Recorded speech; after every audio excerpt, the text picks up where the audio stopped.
Hi everyone, তো চলো আজকে তোমার জন্য একটা ইন্টারেস্টিং ব্লগ নিয়ে এসেছি। সেটা হলো আজকে আমি আমাদের আরামবাগী চিলড্রেন পার্ক তোমাদেরকে ঘুরিয়ে দেখাবো। তো চলো দেখতে থাকো তোমরা।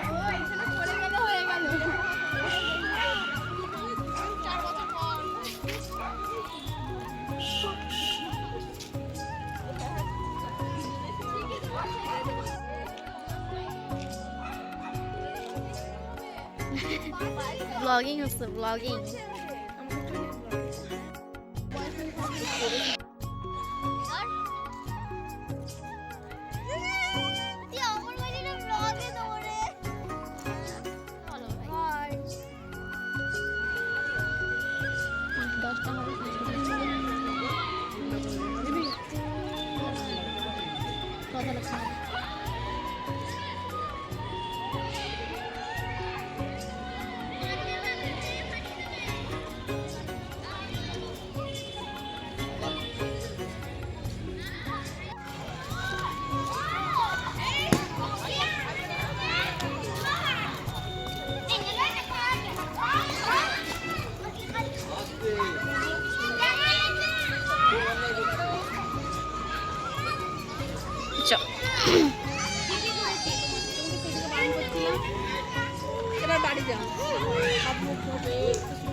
তো আজকের মতো এত দূরই, তো চলো বাড়ি যাওয়া যাক।